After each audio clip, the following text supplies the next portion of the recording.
मनात असं ठरवलं होतं काहीतरी सेवा करायची. ते काही नोकरीमध्ये असताना इंजिनियर म्हटलं की समाजाची पाहण्याची दृष्टी काही वेगळीच असते. माझ्याही मनामध्ये असं आलं की आपण कळत न कळत नोकरीमध्ये असताना जी काही पापं केली, घेण्याची म्हणा काहीतरी करण्याची, ती कुठंतरी आपण बरोबर करावी. धुवून काढणं तर शक्य नाही. त्या हिशोबानं हा एक प्रवास सुरू केला मी. त्याच्यामागचं आणखी एक कारण म्हणजे माझा मुलगा एक आहे, तो असतो जर्मनीमध्ये आणि तोही जर्मनीहून परत येईल काय ही एक शंका मनामध्ये होती. मग आपणच जर वृद्धाश्रमाच्या वाटेला जाण्यापेक्षा आपण का वृद्धाश्रम निर्माण करून त्यांच्यासोबतच राहू नये, मूळ संकल्पना आहे. एकूण 2 वर्षामध्ये 2 जानेवारी 2023ला मी या वृद्धाश्रमाची सुरुवात केली छोटीशी. याच्यामध्ये माझा सेवानिवृत्तीचा जवळपास 65% हिस्सा मी याच्यामध्ये लावला आहे. कुठल्याही प्रकारचं शासकीय अनुदान मी घेत नाही.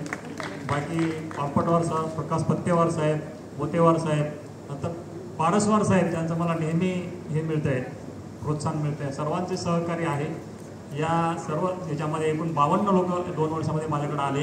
त्याच्यापैकी जवळपास 26 लोकांना मी चांगल्या भाषेत सांगायला समुपदेशन म्हणावं लागेल तसं करून त्यांना परत केलं. त्यांच्या पाल्यांची त्यांची हे करून दिली, कारण रागावून येणारी संख्या जास्त असते. दुसरं एक मला प्रकर्षानं जाणवलं की ताई एक म्हणजे मी असं बरोबर आहे असं म्हणणार नाही देशमुख सर, माझं असं म्हणणं आहे की याच्या पुढच्या पिढीनं सून घरी आणण्यापेक्षा जावाई घरी आणावा. माझा जो 2 वर्षाचा अनुभव आहे किंवा मी ज्या आजूबाजूला वृद्धाश्रम पाहिले, होतंय काय, सा आणि सू इथंच खरी सुरुवात होते, जे बाहेर जावं लागतंय.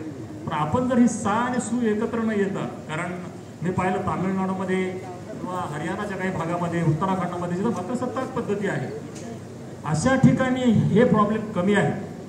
आणि हे प्रॉब्लेम कमी करण्यासाठी माझी अशी विनंती आहे की जावई जर घरी आणला, कारण काय होतंय, मुलीचं वडिलाशी घट्ट नातं असतेच, त्याच्यामध्ये मुलीचं वडिलांचे असताना आई बाजूला जाणार नाही. मग हे लोक जे म्हातारे आहेत नातवं सांभाळतील आणि वृद्धाश्रमात यांना जायची, माझा वृद्धाश्रम चालावा ही मुळीच इच्छा नाही. वृद्धाश्रमामध्ये कोणी राहायची वेळ येऊ नये असा मी नेहमी प्रयत्न करत असतो. पण ज्यांना गरजच नाही, ज्यांना गरजच आहे, ज्यांना पर्याय नाही, त्यांनीच माझ्याकडे यावं असं हे करतो.